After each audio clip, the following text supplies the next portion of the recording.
देश भर में इन दिनों मंदिर मस्जिद का विवाद बढ़ता जा रहा है। उत्तर प्रदेश के काशी विश्वनाथ मंदिर और ज्ञानवापी मस्जिद का विवाद हो या फिर मथुरा में श्री कृष्ण जन्मभूमि ईदगाह मस्जिद के साथ विवाद हो, कुतुब मीनार का मामला भी गरमाया हुआ है। इसके साथ ही कर्नाटक, महाराष्ट्र, गुजरात और राजस्थान में भी मंदिर, ईदगाह और दरगाह को लेकर विवाद खड़े किए जा रहे हैं, जिसे लेकर सियासी माहौल में हलचल तेज हो गई है। बढ़ते धार्मिक विवादों के बीच यूपी के सहारनपुर के देवबंद में जमीयत उलेमा ए हिंद की बैठक हुई, जिसमें हर मुद्दे पर प्रमुखता से चर्चा हुई जो इस समय देश में धर्म के नाम पर उठाए जा रहे हैं। खासतौर पर मुसलमानों के खिलाफ सरकार की नीति और मंदिर मस्जिद को लेकर शुरू हुए विवादों पर। मंदिर मस्जिद की इस लड़ाई का फायदा सबसे ज्यादा बीजेपी उठाने की कोशिश कर रही है, जिसकी यूपी और केंद्र दोनों ही जगह सरकार है। यानी जिस सरकार पर विवाद को शांत करने की जिम्मेदारी है, वो ही इसे भड़काने में जुटी हुई है। देश के बहुसंख्यक वर्ग को अल्पसंख्यक का डर दिखाया जा रहा है। बहुसंख्यक हिंदुओं को बताया जा रहा है कि वो खतरे में हैं। बीजेपी को भले ही इसका फायदा हो, लेकिन देश को इसका बड़ा नुकसान होता दिख रहा है।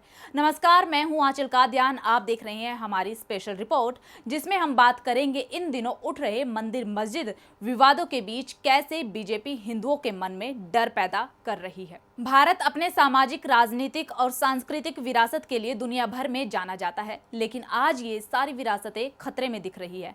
हम मोदी सरकार के न्यू इंडिया में जी रहे हैं। सत्ताधारी बीजेपी और आरएसएस न्यू इंडिया के नाम पर हिंदू राष्ट्र बनाने के सपने दिखा रही है, और हिंदू राष्ट्र का सबसे बड़ा लक्ष्य है देश की बड़ी अल्पसंख्यक आबादी से उसके अधिकार छीन लिए जाए, उनके धर्म स्थल को उनसे छीन लिया जाए। जहां मस्जिद है उसे मंदिर में बदल दिया जाए। अयोध्या में बाबरी मस्जिद के स्थान पर भव्य राम मंदिर बनाया जा रहा है। राम मंदिर का निर्माण अभी पूरा नहीं हो पाया, लेकिन अब काशी और मथुरा मस्जिद को मंदिर में बदलने की कोशिशें कर दी गई है। रणनीति ऐसी तैयार की जा रही है कि इस बार काम राम मंदिर की तरह दशकों तक न लटका रहे, बल्कि तेजी से सुनवाई हो और फैसला पक्ष में हुआ तो ठीक, नहीं हुआ तो संसद का भी इस्तेमाल कर लिया जाएगा। सरकार की रणनीति से देश का अल्पसंख्यक मुसलमान चिंता में दिख रहा है। पहले अजान पर बवाल, फिर नमाज पर आपत्ति, मस्जिदों से लाउडस्पीकर हटवाना और अब मस्जिद की जगह मंदिर को लेकर लड़ाई तेज कर दी गई है। इन दिनों मुसलमानों को हर समय खतरा रहता है, न जाने अगले ही पल सरकार उनके खिलाफ क्या फैसला ले ले। तो उधर हिंदुओं के बीच मुसलमानों को लेकर डर का माहौल बनाया जा रहा है। उन्हें डर दिखाया जा रहा है, अगर मुसलमानों को सत्ता मिली, उन्हें ताकत मिली, तो वो हिंदुओं की परेशानी बढ़ा देंगे। धीरे धीरे कर मुसलमान ही देश का शासक रह जाएगा, हिंदू फिर गुलाम बन जाएंगे, यानी हिंदुओं को अपने ही घर में पराया कर दिया जाएगा। देश में इन दिनों जिस तरीके के हालात बने हुए हैं, उन्हें देखते हुए ये कहना भी गलत नहीं होगा कि बीजेपी डराने के अपने इस मकसद में कुछ हद तक कामयाब भी हुई है।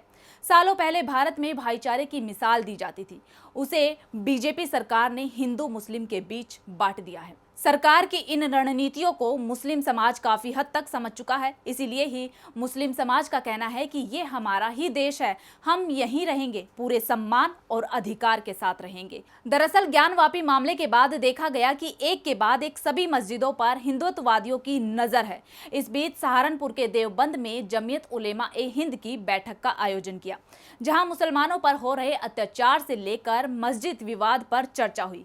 इस दौरान जमीयत के अध्यक्ष मौलाना महमूद मदनी देश में चल रहे विवादों पर भावुक हो गए, और जैसे ही उनका दर्द उनकी आंखों से छलका, वो सुर्खियों का हिस्सा बन गए। उन्होंने इस देश के लोगों को बांटने वाला करार दिया, और मदनी के इस बयान में सच्चाई भी है।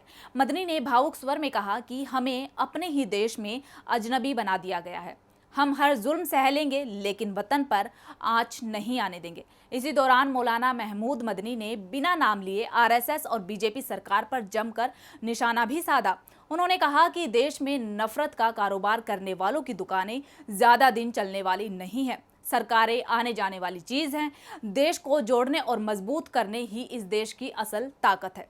हम इस देश को आबाद करने वाले हैं। जमीयत उलेमा हिंद देश को आबाद करने वाला पुराना संगठन है, और हम सबसे ज्यादा प्यार इस देश की शांति से है। यही वजह है कि हम सब कुछ सुनकर और सहकर भी खामोश है। साथ ही मंदिर मस्जिद के मुद्दों को देश के लिए खतरनाक करार दिया। मौलाना मदनी ने हिंदुत्ववादी संगठनों की तरफ इशारा करते हुए कहा कि हम उनके एजेंडे पर नहीं चलेंगे। वहीं जब मदनी के आंसू आक्रोश में बदले तो उन्होंने कहा कि जो लोग हमें हर बात पर देश छोड़ने की हिदायत देते हैं उन्हें देश छोड़ देना चाहिए। जिन लोगों को हमारा मजहब पसंद नहीं वे देश छोड़कर चले जाए, हम देश को नहीं छोड़ेंगे। बता दें कि साल 2014 के बाद से ही बीजेपी अपने एजेंडे पर काम कर रही है। मंदिर मस्जिद विवाद अभी तक शांत हुआ नहीं था कि अब मोदी सरकार यूसीसी यानी कि यूनिफॉर्म सिविल कोड लागू करने जा रही है और इस कानून को लेकर सरकार जल्द ही बिल पेश कर सकती है, जिसके लिए एक कमेटी का गठन किया गया है जो यूसीसी को लेकर ड्राफ्ट तैयार कर रही है। सम्मान नागरिक संहिता को लागू करना बीजेपी का मुख्य एजेंडा रहा है। पिछले साल दिसंबर में बीजेपी नेता निशिकांत दुबे ने संसद के पटल से यूनिफॉर्म सिविल कोड को लागू करने की मांग की थी और आज 75 साल पूरे होने के मौके पर इसे लागू करने का ऐलान किया था। अब बीजेपी की उत्तराखंड सरकार ने इस मुद्दे पर कदम आगे बढ़ा दिया है। उत्तराखंड की पुष्कर सिंह धामी सरकार ने इसको लागू करने के लिए ड्राफ्टिंग कमेटी गठित कर दी है। धामी सरकार की इस कमेटी में 5 लोग शामिल हैं। वैसे संविधान का अनुच्छेद 44 कहता है कि सम्मान नागरिक संहिता को लागू करना राज्यों की जिम्मेदारी है। ऐसे में बीजेपी शासित राज्यों को इसे लागू करने के लिए केंद्र सरकार की तरफ से पहले ही हरी झंडी दी जा चुकी है। इस बीच जमीयत उलेमा ए हिंद ने देवबंद से कॉमन सिविल कोड का विरोध करते हुए प्रस्ताव पास किया है। जमीयत ने कहा कि शरीयत में दखल मंजूर नहीं है। प्रस्ताव में कहा गया कि सम्मान नागरिक संहिता लागू कर मुसलमानों के संवैधानिक अधिकारों को छीना जा रहा है।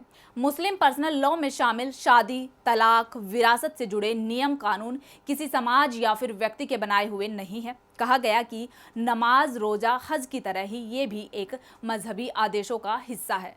मुस्लिम संगठनों ने साफ कर दिया कि अब मोदी सरकार की मनमानी नहीं चलेगी और यूसीसी किसी भी सूरत में मंजूर नहीं होगा। बीजेपी ने इससे पहले बहुसंख्यक मुस्लिम आबादी वाले जम्मू कश्मीर में अनुच्छेद 370 सिर्फ इसीलिए हटा दिया जिससे वहां के बहुसंख्यक मुसलमानों को परेशान किया जा सके। नए परिसीमन के नाम पर मुसलमानों की सत्ता में भागीदारी को भी कम किए जाने की कोशिशें की जा रही है। देश में पिछड़ों और दलितों के हाथों से केवल सत्ता ही नहीं बल्कि सरकारी नौकरियों में आरक्षण भी केवल नाम का होता जा रहा है। मोदी सरकार के बाद से ही पिछड़ों और दलितों का किनारा करके देश में उच्च जातीय हिंदू धार्मिक स्थलों का पुनर्निर्माण करना चाहते हैं। बीजेपी के इस एजेंडे में अल्पसंख्यक खासतौर से मुसलमानों के अधिकारों को छीना जा रहा है या फिर उन्हें दबाया जा रहा है। भारत को हिंद राष्ट्र बनाने के दावे किए जा रहे हैं ताकि देश में सत्ता पर बीजेपी की पकड़ मजबूत रहे, लेकिन अल्पसंख्यकों, दलितों और आदिवासियों को दबाकर असल में बीजेपी हिंदुओं को ही खतरे में डाल रही है, क्योंकि सदियों से देश में हिंदू, मुस्लिम, बौद्ध, जैन, सिख, ईसाई सब साथ मिलकर रहते आए हैं और कभी हिंदुत्व का खतरा नहीं हुआ। लेकिन अब हिंदुत्व पर खतरे की बात कहकर देश की बड़ी समस्याओं से जनता का ध्यान हटाया जा रहा है। महंगाई, बेरोजगारी, अशिक्षा जैसी मुश्किलों का असर हर किसी पर एक समान पड़ रहा है और इसमें बहुसंख्यक हिंदू भी अल्पसंख्यक जितना ही परेशान हो रहा है। आज की हमारी स्पेशल रिपोर्ट में सिर्फ इतना ही। देखते रहिए डीबी लाइव।